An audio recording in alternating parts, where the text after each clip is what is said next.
सोयाबीनच्या बाजारात भ्रष्टाचाराचे दलाल, मंत्र्यांच्या ओएसडीच्या नावानं लाखोंची मागणी, शेतकऱ्यांकडून वसुलीसाठी नियमावर बोट, आसमानी संकटानं उद्ध्वस्त झालेल्या सोयाबीन उत्पादक शेतकऱ्यांच्या खिशावर बाजारातील भ्रष्टाचारी सुलतानी दलालांनी डल्ला मारायला सुरुवात केली आहे.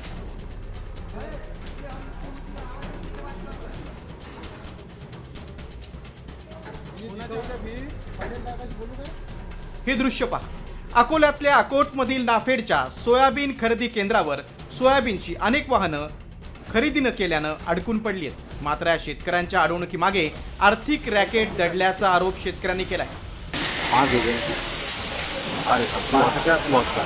सोयाबीन खरेदी केंद्रावर प्रति वाहन 5,000 रुपये वसूल केले जात आहेत असा आरोप करत शेतकऱ्यांनी लाचखोर ग्रेडर आरुष पटेलचा भांडाफोड केलाय.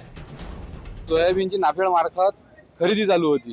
त्या खरेदीमध्ये जो ग्रेडर आहे नाफेडचा तो शेतकऱ्याजवळून पैशाची मागणी करत होता. प्रत्येक वाहनाचे 5,000 रुपये मागत होता. त्यांचे वरिष्ठ अधिकारी आले नाफेडचे, त्यांना विचारणा केली तर त्यांचं म्हणणं असं आलं की बुवा हा आमचा ग्रेडरच नाही आहे. ज्यांनी माल घेतला आतापर्यंत शेतकऱ्याचा तो आमचा ग्रेडरच नाही आहे. म्हणजे हा शेतकऱ्यासोबत किती मोठा फ्रॉड झालेला आहे. मात्र सोयाबीन खरेदी केंद्रावर कशा पद्धतीनं घोटाळा केला जातोय त्याची शेतकऱ्यांनी सांगितलेली मोडस ऑपरेंडी नेमकी कशी आहे ते पाहूया.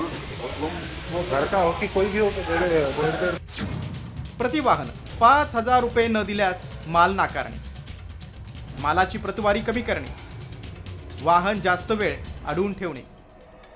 अकोलाच नाही तर नांदेड आणि यवतमाळमध्येही नाफेडची सोयाबीन केंद्र भ्रष्टाचाराचे अड्डे बनत असल्याचा आरोप शेतकऱ्यांनी केला. त्याचे पडसाद अधिवेशनात उमटले.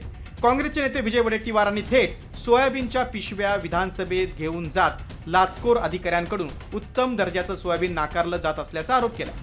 बीडमधील अखीर काझी नावाच्या व्यक्ती प्रधानमंत्री रावल यांच्या ओएसडीच्या नावानं सोयाबीन केंद्रासाठी 4 लाख रुपयांची मागणी केल्याचा खळबळजनक आरोप वडेट्टीवारांनी केलाय. तुमच्या सेंटरवर हा माल जातो ना तो सेंटरवाला खरेदी करतो, पण गोडाऊनमध्ये ज्यावेळेस हा माल जातो ना तो रिजेक्ट करतो. त्यामुळे हे सर्व सेंटरवाले हा सगळा माल आता घेत नाही. सेंटरमध्ये खरेदी सुरू बंद झाली आहे. त्या माणसाचं नाव आहे अखिल. बीड येथील खाजगी माणूस आहे अखिल.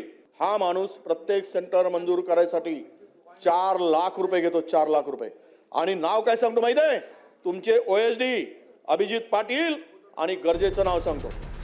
खरं तर राज्यात पणन विभागानं नाफेडच्या 786 सोयाबीन केंद्रांना मंजुरी दिली आहे. त्यापैकी नाफेडच्या नियमांवर बोट ठेवत 461 केंद्र सध्या सुरू आहे. सध्या केंद्र सरकारनं सोयाबीनला 5,328 रुपये हमी भाव जाहीर केलाय. मात्र खरेदी केंद्रावर हमी भावापेक्षा कमी भावात सोयाबीनची खरेदी केली जात असल्याचा आरोप वडेट्टीवारांनी केलाय. निवडणुकीआधी सोयाबीनला 6,000 रुपये हमी भाव देण्याचं आश्वासन महायुतीने दिलं होतं. मात्र निवडणुकीनंतर केंद्र सरकारनं 5,328 रुपयांचा हमीभाव दिलाय. मात्र शेतकऱ्यांची 4,500 बोळवण केली जात असल्याचं समोर आले. त्यामुळे यावर आता सरकार काय कारवाई करणार याकडे शेतकऱ्यांच्या नजरा लागल्यात. संजय सूर्यवंशी आणि अक्षय गवळीसह ब्युरो रिपोर्ट, साम टीव्ही न्यूज.